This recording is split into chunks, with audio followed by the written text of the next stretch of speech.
You're listening to an Airwave Media Podcast. Feel like who art Ed? We'll try to spice it. Who art Ed? Mr. Wood art Ed me. Good. Either way, it's ambiguous. It works on so many levels. I know.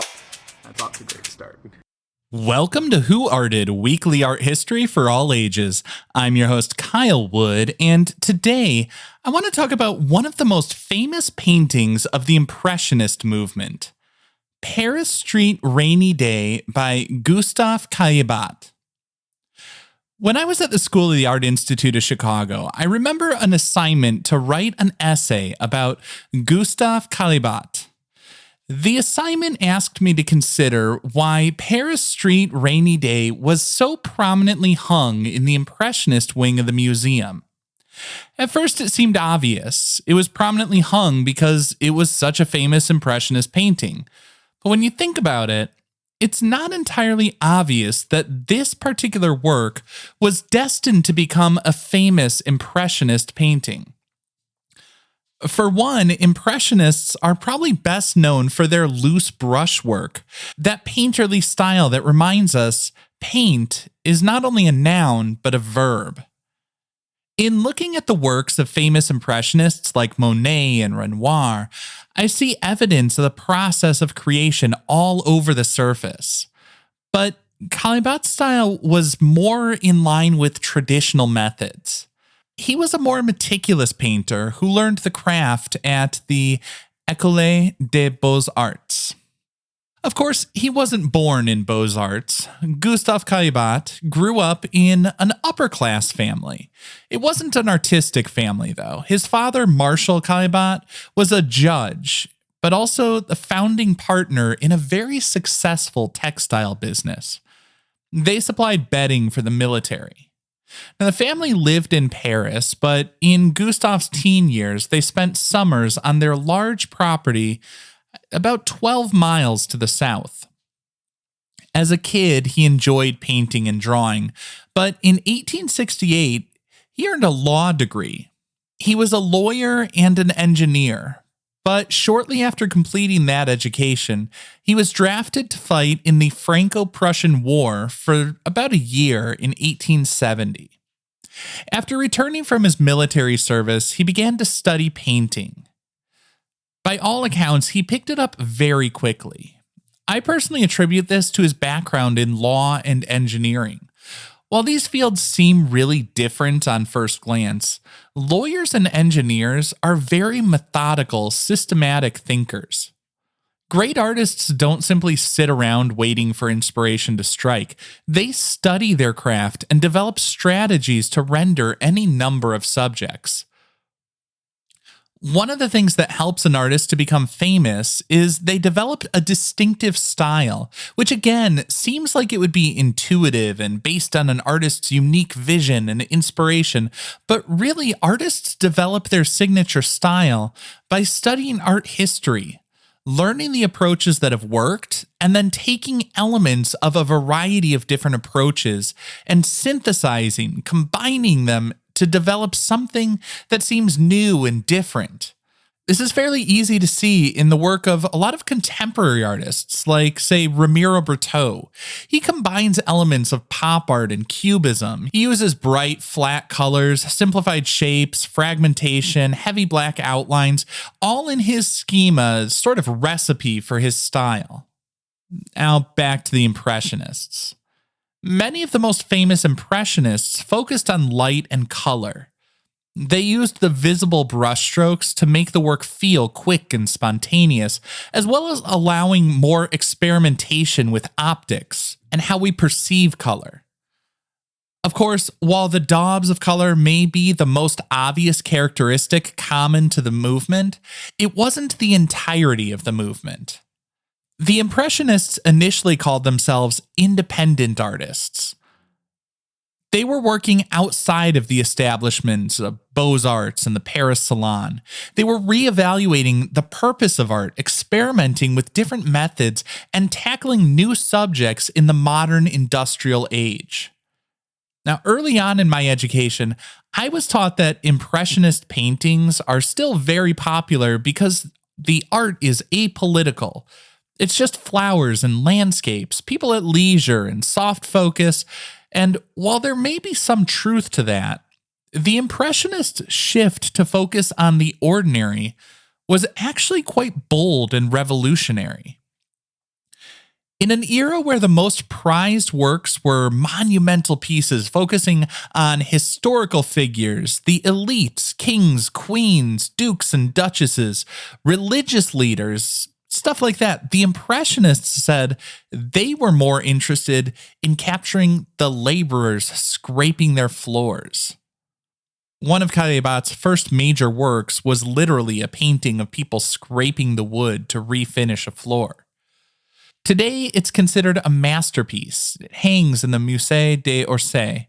But when it was painted in 1875, it was controversial. There were ideas of what labor was acceptable to portray in art. Images of farmers working the fields felt a part of a tradition, but labor associated with modern cities was considered crass. By focusing on images pulled from daily life, Impressionists were questioning the traditional hierarchy.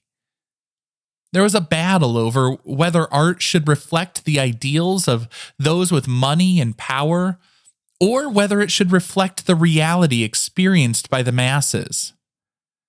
Gustave Caillebotte occupied an interesting space as he was born wealthy. He inherited a fortune when his father passed away in 1874. He had the luxury of being able to paint what he wanted without need to worry about what would sell. Interestingly, this is probably the reason that Caillebotte did not achieve the level of fame and stature that a lot of the other Impressionists like Monet and Renoir did. Caillebotte wasn't selling his work. He was just painting what he wanted and held on to it for most of his life. Now, he attended the first Impressionist exhibition in 1874. He didn't show his work there, but that painting of the floor scrapers from 1875 was considered vulgar by critics and rejected by the Paris Salon. But he was able to show that work in the second Impressionist exhibition in 1876. I bring up the critics and the shows because I think it gets back to Caillebotte's significance in the movement. The Impressionists had great ideas and tremendous talent, but ideas and talent won't pay the bills. When Caillebotte joined the movement, he not only learned from other painters, he supported them. And I don't mean that in just the sense of like a good friend who engaged with them intellectually, being emotionally supportive and all of that, which is wonderful. And I'm sure he did that. But also, he financially supported a good number of the Impressionists. He bought the paintings of Degas, Renoir, Monet, Pissarro. He even paid the rent for Monet's studio for some time. Now, if I might return to that initial question about why Paris Street Rainy Day is prominently displayed and so famous among Impressionist works. I think part of it is Caillebotte's significance as a figure who supported the movement during a critical time. I also think it's just a really strong painting that brings together a lot of things. It was painted in 1877 and feels like a snapshot capturing a moment as people walk through the cities. I mean, the figure in the bottom right corner is even sort of cropped the way we might see in a traditional photograph. We have figures running off the edge of the picture plane. Now, Gustave Caillebotte was actually really interested in photography, a relatively new medium in that day, and his younger brother was a photographer as well. As always, I feel a need to bring up the fact that photography really came about in the middle of the 19th century whenever I'm talking about Impressionism, because I believe part of the reason that most Impressionists focused on color was because it gave them a way to compete with photography. At the time, photography was limited. It was just black and white. And of course, this work has a muted color scheme. It's not so much capturing the bright colors that we might associate with a lot of others in that movement. But it does capture something else that the cameras really weren't up to in that day. Early photography was a longer process. As I said in my episode about the world's first photobomb, an early photo of city streets would capture the buildings, but people would tend to be lost as they weren't still for long enough to be captured on film. Caillebotte's Paris Street shows us people walking the streets, moving in different directions, seemingly on a collision course with one another. It gives us that snapshot of figures in motion that a camera wouldn't be able to capture until about a decade later. The mid to late 19th century wasn't just a time of upheaval in the arts. It was also the time of the Industrial Revolution. Paris was becoming more a modern city with bigger buildings being made of steel, glass, concrete.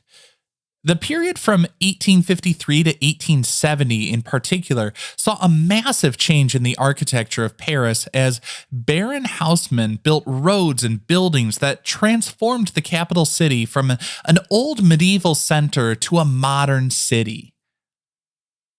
When Caillebotte was a kid, the area shown in this painting, Paris Street Rainy Day, it would have been a hill just outside of the city.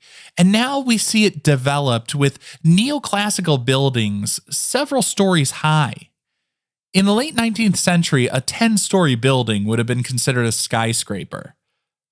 The architecture in Paris Street Rainy Day may feel charmingly vintage to today's audiences, but these buildings were fresh and modern to Caillebotte, whose work was largely about modern living. I also just love the buildings in this work because I feel like that's where I see the engineering background come through, with his use of linear perspective defining the space. In his sketches for the work, he first planned out the buildings and the streets without any people. Then he populated the city with numerous figures not only appropriately proportioned for the space, but we see further evidence of the influence of photography and the slight blurring of some figures. Similar to a camera's focus and depth of field, we see some aspects sharply defined, and as we get further from that focal point, things become a little hazier, the lines a little less crisp. It's a really remarkable achievement when you consider that he was working from observation of life rather than a photographic reference. Paris Street Rainy Day is like a candid photo capturing a moment that feels mundane, but it actually reveals quite a bit. We see how people traveled through the streets, the architecture springing up as the city grew, but we also get insights into the artist. He loved the philosophy of the bold new artists of his day, but he filtered those ideas through his own lens. He maintained some traditional methods, emphasizing lines more than most of his contemporaries, but he also enthusiastically embraced new ideas and new technology like the camera. With Paris Street Rainy Day, Caillebotte brought all of the elements together, and he did it in a way that just works compositionally. I mean, if I ignored the backstory and just looked at this work through that formalist lens, considering the arrangement of all of the elements, the figures in the bottom right corner have the great visual weight because of their dark clothing, but also the umbrellas make them larger within the composition. The relative lightness of the sky and the light reflected off the water on the cobblestone street creates contrast with all of the people and carriages distributed throughout the space for just a pleasing balance also. The architecture and the street itself create pathways leading the eye around the composition. The repetition of colors on buildings and clothing, really everywhere, and the fact that it's all sort of muted really unifies the piece. While Gustave Caillebotte may not be a household name today, he was critical in the development of the most popular painting movement in Western art history, and Paris Street Rainy Day became one of the most famous works of that movement Because no matter what you look for in a work of art, this painting has something for you to appreciate. Now, if you want to learn more about Impressionism, photography, or some of the other artists mentioned in this episode, check out the links in the show notes. And as always, if you're enjoying the podcast, please be sure to leave a rating review on Spotify, Apple Podcasts, or wherever you're listening. This concludes this week's episode of Who Arted, part of the Airwave Media Podcast Network.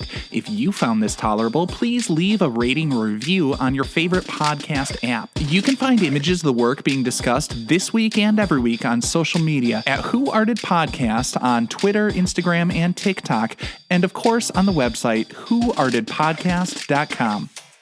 Podcast done.